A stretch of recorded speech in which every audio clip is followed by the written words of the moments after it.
Lesson 193. All things are lessons God would have me learn. God does not know of learning, yet His will extends to what He does not understand, in that He wills the happiness His Son inherited of Him be undisturbed, eternal and forever gaining scope, eternally expanding in the joy of full creation, and eternally open and wholly limitless in Him. This is His will, and thus His will provides the means to guarantee that it is done. God sees no contradictions, yet His Son believes He sees them. Thus, He has a need for one who can correct his erring sight and give him vision that will lead him back to where perception ceases. God does not perceive at all, yet it is He who gives the means by which perception is made true and beautiful enough to let the light of heaven shine upon it. It is He who answers what His Son would contradict, and keeps His sinlessness forever safe. These are the lessons God would have you learn. His will reflects them all, and they reflect His loving kindness to the Son He loves. Each lesson has a central thought, the same in all of them. The form alone is changed, with different circumstances and events, with different characters and different themes, apparent but not real. They are the same in fundamental content.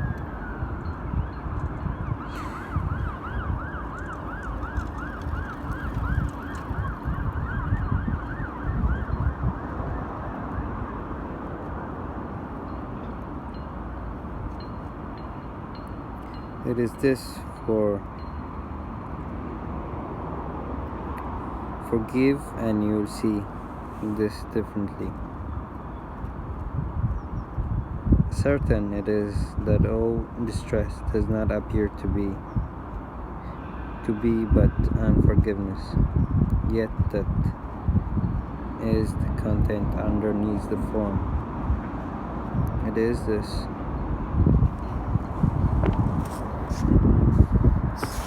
saneness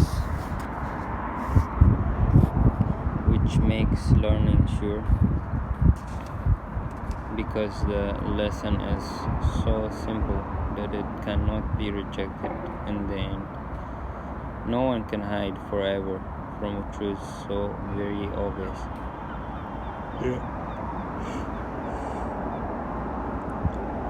It appears in countless forms and yet is recognized as easily in all of them.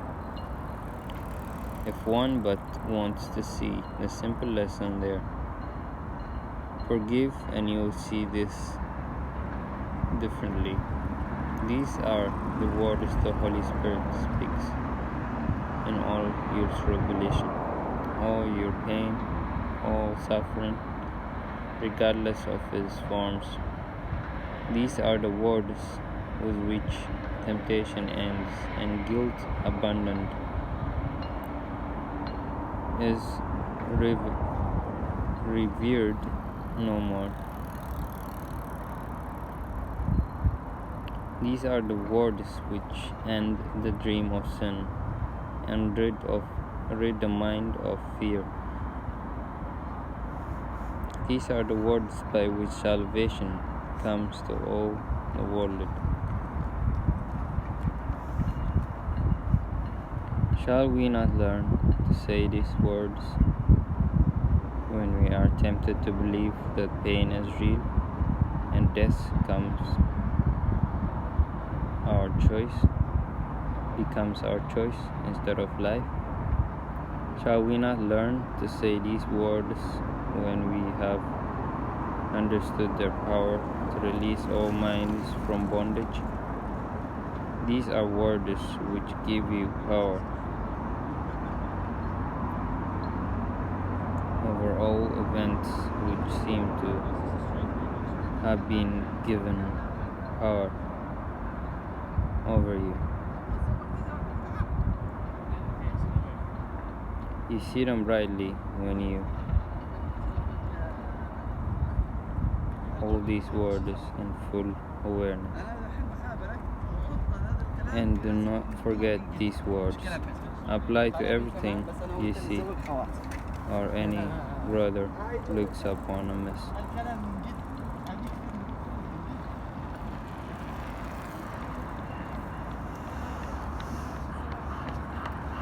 How can you tell when you are seeing wrong or someone else is failing to perceive the lesson you should learn? Does pain seem real in the perception? If it does, be sure the lesson is not learned, and there remains unforgiveness hiding in the mind, which sees the pain through eyes the mind directs.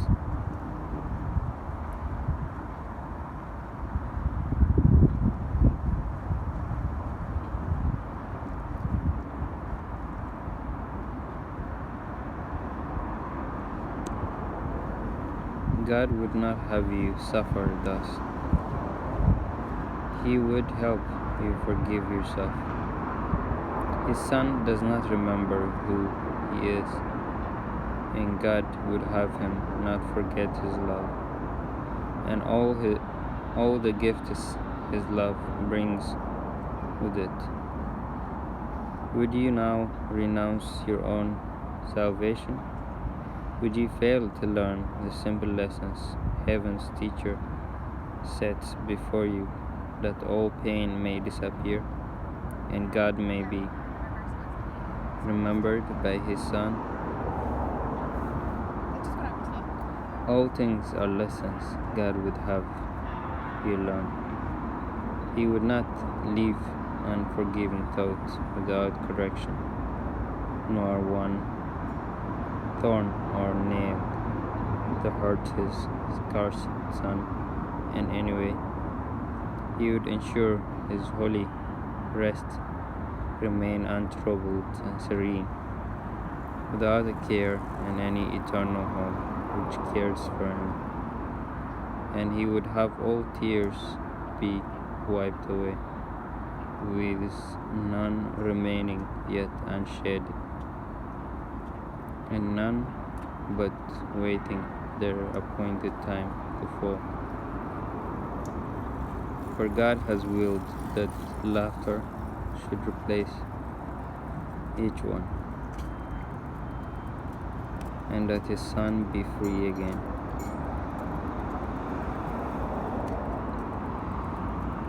We will attempt today to overcome 1,000 seeming obstacles to peace in just one day. Let mercy come to you more quickly. Do not try to hold it off another day, another minute, or another instant. Time was made for this. Use it today for what it is purposes. Morning and night devote what time you can to serve its purpose, proper aim. And do not let the time be less than meets your deepest need. Give all you can and give little more, for now we would arise in haste and go unto our Father's house. We have been gone too long, and we would linger here no more. And as we practice, let us think about all things we saved to settle by ourselves, kept apart from healing. Let us give them all to Him who knows the way to look upon them so that they will disappear. Truth is His message. Truth is His teaching. Yes. His are the lessons God would have us learn.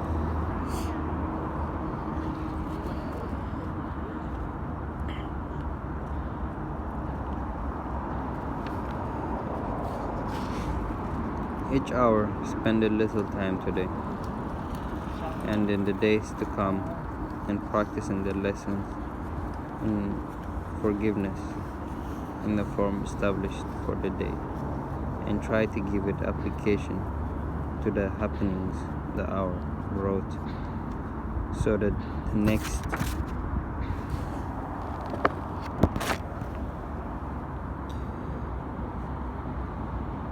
and try to give it application to the happenings the hour wrote, so that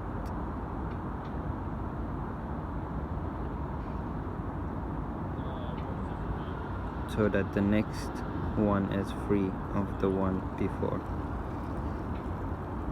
The chains of time are easily unloosened in this way. Let no one hour cast